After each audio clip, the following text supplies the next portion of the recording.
ഈ വീഡിയോയിൽ ഇറാനിൽ ഇന്ന് രാവിലെ തന്നെ റാലി തുടങ്ങിയിട്ടുണ്ട്. അപ്പോൾ അങ്ങനെ ഏതാണ്ട് 60 ബോഡികളാണ് അണിനിരത്തിയിരിക്കുന്നത്. അപ്പോൾ രാവിലെ തന്നെ മസൂദ് പെസസ്കിയാൻ വന്നിട്ടുണ്ട്. വന്നാണ് ഇത് സ്റ്റാർട്ടിങ് തുടങ്ങി വെച്ചത്.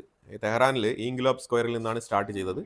അപ്പോൾ എന്തായാലും ഇത് അവസാനിക്കുമ്പം ഏതാണ്ട് Iranian time, middle east time അനുസരിച്ച് ഏതാണ്ട് 4:30 മണിയാവുമെന്നാണ് പറയുന്നത്. കാരണം 60 ബോഡികളാണ്. ഇസ്രായേലിൻ്റെ സൈഡിൽ ഏതാണ്ട് 30+11 41 പേരുടെ ക്ലെയിമാണ് ഉണ്ടായിരുന്നത്. അതായത് IRGC ഉദ്യോഗസ്ഥർ ഉൾപ്പെടെ ന്യൂക്ലിയർ സയന്റിസ്റ്റുകൾ ഉൾപ്പെടെ 41 പേരെയാണ് ഇസ്രായേൽ ക്ലെയിം ചെയ്തത്. പക്ഷേ ഇപ്പം 60 ബോഡികളാണ് ഇപ്പോൾ അവർ റാലിയിൽ ഉൾപ്പെടുത്തിയിരിക്കുന്നത്. അപ്പം ആ നഗരത്തിലൊട്ടാകെ മുഹറം കഴിഞ്ഞതിൻ്റെ പിറ്റേ ദിവസമായതുകൊണ്ട് തന്നെ നല്ല ക്രൗഡുണ്ട്. അപ്പോൾ ആ ക്രൗഡിൻ്റെ ഇമേജൊക്കെയാണ് ഞാനിവിടെ വെച്ചിരിക്കുന്നത്. അതിലുപരിയായിട്ട് വീഡിയോസ് ഞാൻ ആഡ് ചെയ്യുന്നുണ്ട്. ഇതാണ് നിലവിലെ ഇറാൻ്റെ അവസ്ഥ.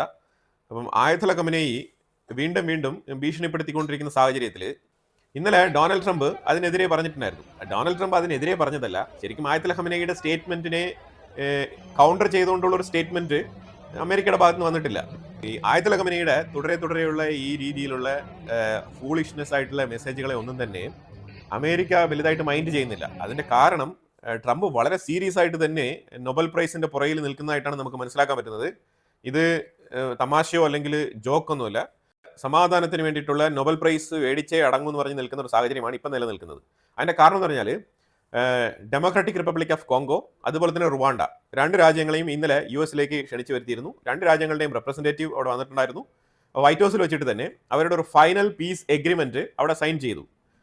2 രാജ്യത്തിൻ്റെ റെപ്രസെൻറ്റേറ്റീവ് സൈൻ ചെയ്ത് ഡൊണാൾഡ് ട്രംപിനെ ഒരുപാട് പ്രൈസ് ചെയ്ത് അതിൽ പ്രത്യേകിച്ചും ഡെമോക്രാറ്റിക് റിപ്പബ്ലിക് ഓഫ് കോങ്കോയുടെ ഒരു പ്രസ് റിപ്പോർട്ടർ ഉണ്ടായിരുന്നു. ആ പ്രസ് റിപ്പോർട്ടർ വളരെ ഓപ്പൺ ആയിട്ട് തന്നെ വൈറ്റ് ഹൗസിൽ ട്രംപ് എപ്പോഴും ഇരിക്കുന്ന ആ ഒരു ടേബിളിൻ്റെ മുന്നിൽ അവർ വളരെ മികച്ച രീതിയിൽ ട്രംപിനെ അപ്രിഷ്യേറ്റ് ചെയ്ത് നിങ്ങൾക്ക് നൊബൽ പ്രൈസ് കിട്ടിയേ പറ്റൂ, ആ രീതിയിലുള്ള പ്രവൃത്തികളാണ് നിങ്ങൾ ചെയ്യുന്നത് എന്നുള്ള രീതിയിൽ ഓപ്പൺ ആയിട്ട് തന്നെ പ്രൈസ് ചെയ്തു. ട്രംപ് അപ്പം തന്നെ എടുത്ത് പറയുന്നുണ്ട്, അതായത് ഞാൻ ഇന്ത്യ പാകിസ്ഥാൻ്റെ യുദ്ധം നിർത്തി, നമ്പർ 1, പിന്നെ ഇസ്രായേൽ ഇറാൻ യുദ്ധം നിർത്തി, നമ്പർ 2, അതുപോലെ തന്നെ ഇപ്പം DRC democratic Republic of Congo അതുപോലെ തന്നെ റുവാണ്ടയ്ക്കും തമ്മിൽ ഞാനൊരു പീസ് എഗ്രിമെന്റ് കൊണ്ടുവന്നിട്ടുണ്ട്. ഇപ്പം തന്നെ നമ്പർ 3 ആയി.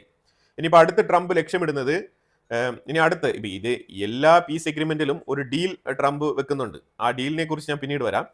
ആ ഡീല് ചൈനയ്ക്കും കൂടെ പാരയാവുന്ന ഒരു ഡീലാണ്. ഒരു ഫ്യൂച്ചറിസ്റ്റിക് വിഷനോട് കൂടി ട്രംപ് എടുത്തിരിക്കുന്ന ഒരു തീരുമാനമായിട്ട് മനസ്സിലാക്കാൻ പറ്റുന്നുണ്ട്. എന്തായാലും Democratic Republic of Congo and Rwanda deal ആ രാജ്യങ്ങൾക്ക് ഗുണം ചെയ്യുന്നോ ഇല്ലയോ എന്നുള്ളത് എനിക്കറിയത്തില്ല. പക്ഷെ അമേരിക്കയ്ക്ക് തീർച്ചയായിട്ടും ഗുണം ചെയ്യും എന്നുള്ളത് 100% ഉറപ്പാണ്. അതേസമയം ചൈനയ്ക്ക് ദോഷം ചെയ്യും, അതും കൂടി മനസ്സിലാക്കാൻ പറ്റുന്നുണ്ട്. ചൈനയ്ക്ക് ദോഷം ചെയ്യുമെന്ന് പറഞ്ഞാൽ ചൈനയുടെ ഡിപ്പെൻഡൻസി അമേരിക്കയിൽ വളരെ കൂടുതലാണ്, ഇന്ത്യയിലും കൂടുതലാണ്.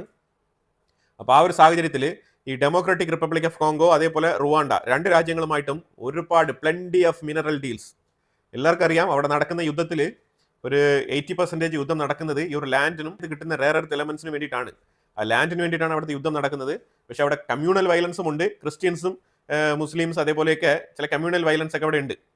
അതിലുപരിയായിട്ട് തന്നെ ഈ മൈനോറിറ്റി ക്രൈസിസ് ഒക്കെ അവിടെ നിലനിൽക്കുന്ന സാഹചര്യത്തിൽ തന്നെയാണ് അമേരിക്കയുടെ ഇടപെടൽ. എന്ന് പറഞ്ഞാൽ മാർക്കോ റൂബിയോയാണ് ഇതിനകത്ത് ഏറ്റവും കൂടുതൽ ഇൻവോൾവ്മെന്റ് കാണിച്ചത്.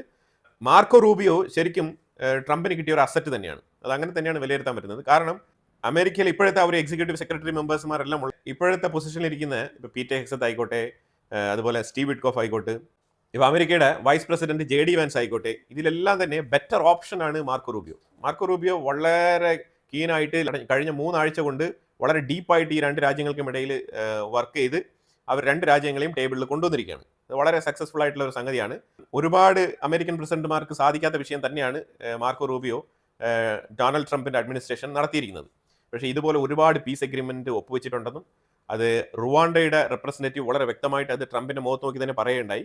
കാരണം മറ്റുള്ളവരിപ്പം ഈ ഡെമോക്രാറ്റിക് റിപ്പബ്ലിക് ഓഫ് കോങ്കോ അതുപോലെ തന്നെ റുവാണ്ടയുടെ വേറൊരു റെപ്രസെൻറ്റേറ്റീവ് കൂടെ ഉണ്ടായിരുന്നു. അവർ രണ്ടുപേരും ട്രംപിനെ ഭയങ്കരമായിട്ട് പുകഴ്ത്തി സംസാരിക്കുന്ന സാഹചര്യത്തിൽ ഈ ഒരു വ്യക്തി, ഈ റുവാണ്ടൻ റെപ്രസെൻറ്റേറ്റീവ് വളരെ വ്യക്തമായിട്ട് പറഞ്ഞു, അതായത് പല പ്രസിഡൻസും അല്ലെങ്കിൽ ഇതേപോലെ പ്ലെൻറ്റി ഓഫ് പീസ് എഗ്രിമെന്റ്സ് ഞങ്ങൾ സൈൻ ചെയ്തിട്ടുണ്ട്.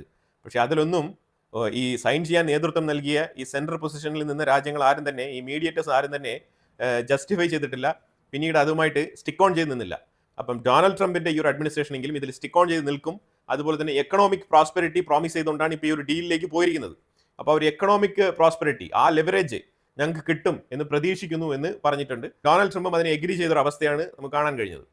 അതിലുപരിയായിട്ട് എല്ലാവർക്കും കൂടെ കോയിൻ, വൈറ്റ് ഹൗസിൻ്റെ കോയിൻ എടുത്ത് കൊടുത്ത് ഈ വൈറ്റ് ഹൗസിൻ്റെ കോയിൻ എല്ലാവർക്കും സമ്മാനിച്ചു. എല്ലാവർക്കും അല്ല, അതായത് കോങ്കോയുടെ റെപ്രസെൻറ്റേറ്റീവിനും കോങ്കോയുടെ പ്രസിഡന്റിനും, അതുപോലെ തന്നെ റുവാണ്ടയ്ക്കും അതേപോലെ സെയിം 2 കോയിൻസ്. ഈ കോങ്കോയിലെ പ്രസ് റിപ്പോർട്ടർക്ക് ഒരു കോയിനും കൂടെ കൊടുത്തായിരുന്നു. അങ്ങനെ ഒരു 5 കോയിൻ ഡിസ്ട്രിബ്യൂട്ട് ചെയ്തുകൊണ്ടാണ് ഈ ഒരു ഈവന്റ് അവസാനിച്ചത്. ഈ 2 രാജ്യങ്ങളുടെയും തലവന്മാരെ വിളിച്ചു വരുത്തിയിട്ട് ഒരു പീസ് സെലിബ്രേഷൻ വൈറ്റ് ഹൗസിൽ നടത്തും. അന്നാണ് ഫൈനലായിട്ടുള്ള ഒരു 1 more എഗ്രിമെന്റ് കൂടി സൈൻ ചെയ്യിപ്പിക്കും. ഇപ്പോൾ ഓൾറെഡി തന്നെ 2 രാജ്യങ്ങളും എഗ്രി ചെയ്തു. അപ്പം നിലവിൽ ഒരു വലിയ വിഷയം എന്ന് പറഞ്ഞാൽ 30 വർഷത്തെ കോൺഫ്ലിക്റ്റ് ആണ് ട്രംപ് അവസാനിപ്പിച്ചിരിക്കുന്നത്. അത് വളരെ നല്ല കാര്യമാണ്. ഡൊണാൾഡ് ട്രംപിന് നോബൽ പ്രൈസ് കിട്ടുന്നു കിട്ടുന്നില്ല ഇതൊക്കെ വേറെ വിഷയങ്ങളാണ്. പക്ഷെ അതിലുപരിയായിട്ട് ട്രംപ് ചെയ്തൊരു പ്രവൃത്തി വളരെ നല്ലതാണ്. അത് നമ്മൾ ആ രീതിയിൽ തന്നെയാണ് നോക്കി കാണേണ്ടത്. അപ്പോൾ എന്തായാലും ഈ വിഷയം ഇങ്ങനെ നിലനിൽക്കെ ഇനി അടുത്ത് ട്രംപ് എയിം ചെയ്യുന്നത് ഗാസയിൽ ഒരു സീസ് ഫയർ കൊണ്ടുവരിക എന്നുള്ളതാണ്. അതാണ് ഇതിനകത്ത് ഏറ്റവും കൂടുതൽ ടോപ്പ് മോസ്റ്റ് ആയിട്ട് ആഡ് ഓൺ ചെയ്യുന്ന ഒരു പോയിന്റ് എവിടെ നോബൽ പ്രൈസിന് വേണ്ടിയിട്ട്. അപ്പോൾ അതുമായിട്ട് ബന്ധപ്പെട്ട് ഇസ്രായേലുമായിട്ട് നെഗോസിയേഷൻ നടക്കുന്നുണ്ട്. നെക്സ്റ്റ് വീക്കിൽ തന്നെ നെതന്യാഹു അമേരിക്ക വിസിറ്റ് ചെയ്യും. അപ്പോൾ അവിടെ ഗാസയിലുള്ള സീസ് ഫയറുമായിട്ട് ബന്ധപ്പെട്ടായിരിക്കും ഏറ്റവും കൂടുതൽ ട്രംപ് മുന്നോട്ട് വെക്കുന്ന ആശയങ്ങൾ. പക്ഷേ അതേസമയം നെതന്യാഹു എങ്ങനെയെങ്കിലും ഇറാനിലേക്ക് തിരിച്ചു പോകുന്നതിനുമായിട്ട് ബന്ധപ്പെട്ട് ഉള്ള കാര്യങ്ങളാണ് കൂടുതൽ ഫോക്കസ് ആയിട്ട് മുന്നോട്ട് എടുത്തു വെക്കാൻ പോകുന്നത്. പക്ഷേ രണ്ടുപേരുടെയും ആശയങ്ങൾ തമ്മിൽ ഏത് രീതിയിലാണ് കൺസോളിഡേറ്റ് ചെയ്യപ്പെടുക എന്നുള്ളതാണ് ഇതിൽ ഏറ്റവും ശ്രദ്ധേയമായ വിഷയം. ഇസ്രായേലിന്റെ ഉള്ളിൽ നിന്നൊരു വാർത്ത വരുന്നത് വൈകാതെ തന്നെ ഗാസയിൽ നമ്മളൊരു എൻഡ് ലൈനിൽ എത്തും എന്നാണ് പറഞ്ഞിരിക്കുന്നത്. ആ എൻഡ് ലൈനിൽ എത്തുന്ന പറഞ്ഞാൽ അതിന് 2 അർത്ഥങ്ങളുണ്ട്. ഒന്നെങ്കിൽ അടിച്ചു തീർക്കും, ഇല്ലാന്നുണ്ടെങ്കിൽ ഗാസ മൊത്തത്തിൽ ഏറ്റെടുക്കും എന്നുള്ള രീതിയാണ്. കാരണം ബെഞ്ചമിൻ നെതന്യാഹുവിന്റെ നിലപാടെന്ന് പറഞ്ഞാൽ ഹമാസ് പൂർണ്ണമായിട്ടും അവിടെ നിന്ന് വൈപ്പ് ഔട്ട് ചെയ്യണമെന്നാണ് നെതന്യാഹുവിന്റെ ഇതുവരെയുള്ള നിലപാട്. ഇനി അമേരിക്കയ്ക്ക് പോയിട്ട് വന്നതിന് ശേഷം എന്തെങ്കിലും നിലപാട് മാറ്റം ഉണ്ടാകുമോ എന്നുള്ളത് അത് നമുക്ക് ഫ്യൂച്ചറിൽ കണ്ടറിയാനുള്ള കാര്യം, അത് നമുക്ക് ഫ്യൂച്ചറിൽ മനസ്സിലാക്കാൻ പറ്റുന്ന കാര്യമാണ്. അതായത് ഈ റുവാണ്ടയും കോങ്കോ ഈ ഒരു മീറ്റിംഗ് കഴിഞ്ഞിട്ട് ഒരു പത്രസമ്മേളനം ഉണ്ടായിരുന്നു വൈറ്റ് ഹൗസിൽ. ആ പത്രസമ്മേളനത്തിൽ ഒരുപാട് ചോദ്യങ്ങൾ ചോദിക്കുന്നുണ്ട്. അതിൽ സ്പെസിഫിക് ആയിട്ടുള്ള ഒരു ചോദ്യം ഞാൻ എടുത്ത് പറയാം ഇവിടെ. അതിലൊരു റിപ്പോർട്ടർ ചോദിക്കുന്നത്, ഇറാനിൽ നിങ്ങൾ ഈ ബോംബിങ് കാര്യങ്ങളൊക്കെ നടത്തി, ആയത്തുൽ ഖമനിയാണെങ്കിൽ തുടരെ ഇങ്ങനെ ഭീഷണി മെസ്സേജുകളാണ് വിട്ടുകൊണ്ടിരിക്കുന്നത്. അതായത് ഇറാൻ അമേരിക്കയെ ആ രീതിയിൽ അറ്റാക്ക് ചെയ്തു എന്നാണ് അവർ പറഞ്ഞുകൊണ്ടിരിക്കുന്നത്. ഇനി ഇറാനിലേക്ക് ഇതേപോലെ അവർ ന്യൂക്ലിയർ എൻറിച്ച്മെന്റ് പ്രോഗ്രാമുമായിട്ടും ഈ രീതിയിൽ അവർ മുന്നോട്ട് പോയി കഴിഞ്ഞാൽ നിങ്ങൾ ബോംബിംഗ് നടത്തുമോ എന്നാണ് ചോദിച്ചത്. അപ്പം ട്രംപ് പറഞ്ഞ് 100% ഉറപ്പായിട്ട് ഞാൻ ബോംബ് ചെയ്യുന്നതാണ് പറഞ്ഞത്. പിന്നെ ട്രംപിന്റെ യുദ്ധരീതി എന്ന് പറഞ്ഞു കഴിഞ്ഞാൽ തുടരെ ഒരു രാജ്യത്ത് പോയി യുദ്ധം ചെയ്യുക എന്നുള്ളതല്ല. ട്രംപിന്റെ രീതികൾ എന്ന് വെച്ചാൽ പ്രിസൈസ് അറ്റാക്കാണ്. അതായത് ഇസ്രായേലിനെ വെച്ച് ആവോളം ആക്രമിക്കുക, അതിനുശേഷം ഏതെങ്കിലും ഒരു സ്ഥലത്ത് കൃത്യമായിട്ട് ചെന്ന് ബോംബിടുക.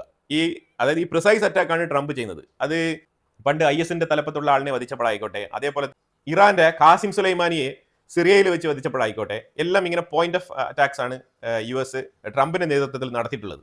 അല്ലാതെ ഒരു കണ്ടിന്യൂസ് യുദ്ധം നടത്തിയതായിട്ട് നമുക്ക് എവിടെയും നമുക്ക് കാണാൻ കഴിയില്ല. അപ്പോൾ ഇതേപോലത്തെ രീതിയിൽ ഇപ്പോൾ ഇറാനിൽ വന്നിട്ട് ബോംബ് ചെയ്തല്ലോ, B2 ബോംബറെ കൊണ്ടുവന്നിട്ട് ഈ 3 സ്ഥലങ്ങൾ ഫോർഡോ, നറ്റാൻസ്, ഈ സ്ഥലങ്ങളിലൊക്കെ ബോംബ് ചെയ്തതും ഇതേപോലത്തെ മെത്തേഡാണ്. അപ്പോൾ ഈ രീതിയിൽ മാത്രമാണ് US ട്രംപിന്റെ നേതൃത്വത്തിൽ എവിടെയെങ്കിലും ബോംബിങ് ചെയ്യുക, അല്ലാതെ തുടരെ യുദ്ധം നടത്താറില്ല. തീർച്ചയായിട്ടും ഇറാനുമായിട്ടുള്ള ആ ഒരു യുദ്ധം കണ്ടിന്യൂ ചെയ്യണം എന്നാണ് ഇസ്രായേലിന്റെ ആഗ്രഹം. കാരണം ഇസ്രായേലിന്റെ ആഗ്രഹം യുദ്ധം ചെയ്യണം എന്നല്ല, അവരുടെ കയ്യിലുള്ള ആയുധങ്ങൾ, അവർക്കുള്ള വെപ്പൺ, ആ ആയുധശേഷി നശിപ്പിക്കണം എന്നാണ് ഇസ്രായേൽ ഉദ്ദേശിക്കുന്നത്. അപ്പോൾ അതിൽ അവരുടെ ബാലിസ്റ്റിക് മിസൈലുകളായിക്കോട്ടെ, ലോഞ്ച് പാഡുകളായിക്കോട്ടെ, അതുപോലെ തന്നെ അവരുടെ എയർ ഡിഫൻസ് സിസ്റ്റംസ് ആയിക്കോട്ടെ, വിത്ത് ന്യൂക്ലിയർ സൈറ്റുകൾ, ഇതെല്ലാം തന്നെ ഇസ്രായേലിന്റെ ടാർഗറ്റാണ്. ഇസ്രായേലിന്റെ മൊസാദ് ടീം ഉള്ളിൽ വളരെ ആക്റ്റീവായിട്ട് പ്രവർത്തിക്കുന്നുണ്ട് ഇറാന്റെ ഉള്ളിൽ. അതുകൊണ്ട് തന്നെ കഴിഞ്ഞ 4 ദിവസം യുദ്ധം നിർത്തിയ സീസ് ഫയർ വന്ന ആ ദിവസങ്ങൾ കൊണ്ട് തന്നെ ഏതാണ്ട് 4-5 ആക്രമണങ്ങൾ ഓൾറെഡി തന്നെ ഇറാന്റെ ഉള്ളിൽ നടന്നിട്ടുണ്ട്. ഡേ ബിഫോർ യെസ്റ്റർഡേ പോലും ഒരു IRGC ഉദ്യോഗസ്ഥരുമായിട്ട് ബന്ധപ്പെട്ട് 2 പേർ കൊല്ലപ്പെട്ടിട്ടുണ്ട്. അതൊരു ഹോട്ടൽ അപ്പാർട്ട്മെന്റിൽ പൊട്ടിത്തെറിച്ച്, ഒരു ഹോട്ടൽ അപ്പാർട്ട്മെന്റിൽ എന്തുകൊണ്ട് പൊട്ടിത്തെറിച്ചെന്ന് അറിയത്തില്ല, ഒരു ഹോട്ടൽ അപ്പാർട്ട്മെന്റ് ഒരു മുറി മൊത്തം നിന്ന് കത്തുന്ന അവസ്ഥയാണ് ഉണ്ടായിരുന്നത്. ഈ രീതിയിൽ പല സ്ഥലങ്ങളിലും ഇറാന്റെ ഉള്ളിൽ മൊസാദിന്റെ ആക്രമണം നടക്കുന്നു എന്നാണ് ഇറാൻ പറയുന്നത്. പക്ഷേ ഡയറക്റ്റ് ആയിട്ട് അവർക്ക് ഇസ്രായേലിനെ ഒരിക്കലും പോയിന്റ് ഔട്ട് ചെയ്യാൻ പറ്റുന്നില്ല. അതാണ് ഇപ്പോഴത്തെ സാഹചര്യം. Accredited here at the White House and covered for the entire continent. So I just arrived from Congo, Democratic Republic of the Congo, yesterday. I went to see firsthand how the people is feeling and the president's message, President Felix Tshisekedi, about this upcoming peace deal. And let me tell you firsthand what I've witnessed myself. I spoke with the people on the street. I spoke with youth. They know your name. They know that a president named President Trump is working hard to finally bring peace to the country. I saw hope. They have hope now for a better day in Congo. They see what you're doing as a future, better future for Congo. And I had opportunity to sit down with President Felix Tshisekedi for an interview because I want to understand his mind what he's thinking, his feeling about everything that your administration is doing. And he told me firsthand that for many years, many American presidents overlooked this conflict. They didn't do nothing. Even myself, I cover President Biden's administration. I pressed many times about this conflict. People are dying in Congo. This country has so much potential, but they need help because this war is destroying the country. Right. They never gave me any answer. And he told me, President Tshisekedi, that you have no idea, he's very thankful for what you're doing, for what your administration is doing. Not only him, the entire Congolese people. They see that finally they will have hope. And President Tshisekedi also mentioned at the end of my interview that when peace finally comes to the Democratic Republic of the Congo, he's thinking to nominate you as a Nobel Prize Peace because he said you deserve, you have been working to bring peace in the world, not only at the Congo, and he's very hopeful to meet you in the future. That's so nice, boy, and that's so beautifully stated.